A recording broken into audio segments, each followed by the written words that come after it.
It is time to come clean. At the end of my 4th year vacations, I had a strike of reality. It was like God came to me and whispered in my ears. He said, "Son," and I was like, "Dad? No, you idiot. It is me, God." "Oh, okay.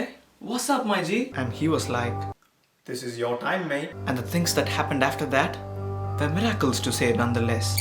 Yeah, no shit. But it would make for an amazing story, isn't it? Hey guys, welcome back to the channel. I'm again back in the empty dungeon which I call my room. Today there is a picture of the eagle's nest which is in the center of Vladivostok. It is one of the famous places that you might visit when you come to Vladivostok. So that's in there. Part of that story was true. Yeah, just the part which I said in the end of my 4th year vacations. I had just ended one of my best summers even though most of the world was under lockdown, and I was also going through a social media detox. Yeah, it was actually a year back that I quit most of social media, including Instagram and YouTube. So for the people who are still in the comments asking me to reply to their DMs, there you go. So basically I had a lot of time in my hands. Wasn't planned or anything, but I happened to stumble upon a couple of FMGE preparation videos and I thought, why not give it a try? So now, a year later, here we are.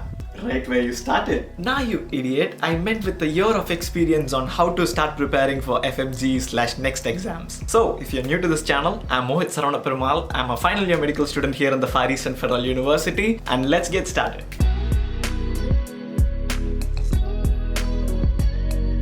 So this video is divided into these 5 sections. I have left timestamps in the timeline down below. So in case you want to rewatch the video or watch a particular section, you can skip along in the timeline and watch the segment that you want to watch. So first of all, let me start by saying all the things which I say in this video are my personal opinions and your experience might tend to vary. So first, experiment by yourself and see what works best for you. Just don't take my word for it. So for the past year or so, preparing for the FMGE/next exam has changed a lot in my routine that I used to follow previously. I used to go with the schedule of the university, read lectures, go cover to cover on textbooks, over prepare like an absolute idiot knowing that the question paper was already out, things like that. Also, I love to sleep. If left to sleep, I would sleep like a Russian bear that is left to hibernate. So preparing for this exam meant that things had to change. After I started preparation, I had to find time apart from my university schedule and even sneak in time in between classes because now I had additional things to cover apart from my university stuff. So borrowing some time off of my sleep schedule was inevitable. Waking up at 4:30 gave me a good 2 to 3 hours every morning before I had my usual schedule to attend to. And I should say, a lot of my usual practices that I have learned during my previous 4 years of living abroad helped a lot in managing time, like meal preparations, etc. Here is a tip. When you start preparing for any of these exams apart from that of your universities, make sure that you study these concepts hand in hand. For example, if your university is currently covering the concept of GIT, then make sure that you cover the same in the preparation as well. This will make life much more easy because now you don't have to study for the university and the preparation separately. Now let's talk about one of the important aspects of any kind of preparation: note taking and revision. Most of the apps which you choose to prepare FMGE from already come with pre-written notes which you might actually get a physical copy for. So from a year of experience in being an absolute idiot, my recommendation is to skip note taking entirely. And most of us might not even get to review the notes twice. So here are some tips for people who are asking, what if I remember better if I write things down? After every concept or video you cover, this is your time. Make sure that you write a summary covering the concept from A to Z. This will actually aid with the process of active recall and will also improve your memory because now you are writing it down. This summary could be anything from short notes, tree charts, or even straight up saying it out loud. Whatever works for you. Things like triads and mnemonics can be made into flashcards to review later. You can make digital flashcards with apps like Anki and Quizlet. Some of these apps like Quizlet are free to use.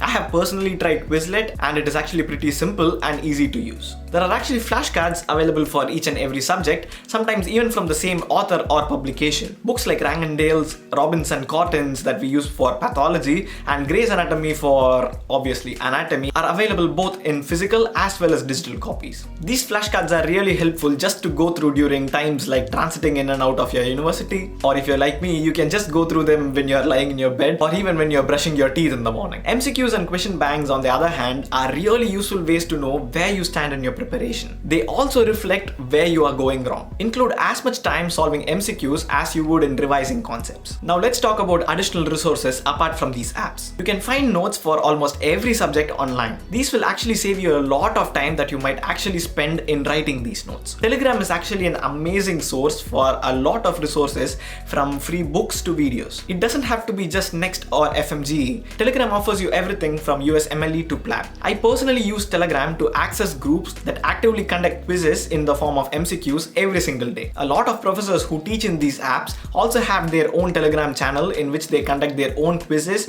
and also provide notes in addition with the things that they provide in the app. So just don't rely on the app for information. After going through concepts, please make sure that you also go through standard resources like clinical recommendations and standard textbooks. YouTube is another resource that never goes wrong. If you don't actually understand a concept, then YouTube is the place to go. A lot of these channels have remained my primary source of study from day one of my university. These people are genius in simplifying concepts even for dumbheads like me. Which brings us to the question: which preparation app is the best one for you? Honestly, I absolutely have no idea. The day I got the idea to start preparing for FMGE, I went onto YouTube and watched a bunch of videos. In there, I just happened to be satisfied with whatever Prepladder had to offer. But honestly, I never really tried anything apart from Prepladder and Unacademy. I just wanted to start somewhere and I didn't want to waste time in deciding which one is the best for me. So I chose Prepladder and I went along with it. And honestly, I don't regret my decision. But if you want to know my opinion about Prepladder, about the pros and cons, make sure that you drop a like down below and subscribe. My opinion for you is to give things a try and see which faculties you actually tend to prefer. Because I personally might like the straightforward approach of one while you might prefer the other. So do your own research. There are actually a lot of websites online that actually list down the pros and cons when it comes to all of these different apps. Also, every year there is a particular period of time where all of these apps and their premium content are available for free for students to try. So get to know when these days are and give it a try for yourself. And a lot of you might be wondering, when is the right time to start preparing for FMGE? And the answer to that question is from the first day you actually start medical school. Because these apps, in my opinion, is not going to be teaching you absolutely everything that medical school has to offer. My opinion is that these apps are meant to summarize all of the important concepts and highlight the things that are important to this particular exam. But if you don't have a grip on the basic concepts already, then you might find these apps to be really difficult. Another main use of these apps are the MCQs and the question banks that they have to offer. These, in my opinion, are the most useful aspects of these apps for people like me who are genetically programmed to f up MCQs. But if you ask in my opinion, then I would say the end of the 4th year is the perfect time to start preparing for FMGE from these apps in particular. Give yourselves a year to cover all the concepts and take another year for revision, going through MCQs, question banks, attending mock tests, etc. So these are all the things that I learned during my first year preparing for FMGE, and still there is a long way ahead. So if you found this video even a little bit helpful, please make sure that you drop a like down below. Subscribe if you haven't. Comment down all your suggestions. As usual, I'm eager to read all your comments and interact with you in the comment section. And I'll see you guys in the next video really soon. Take care. Bye-bye. Son, what the fuck?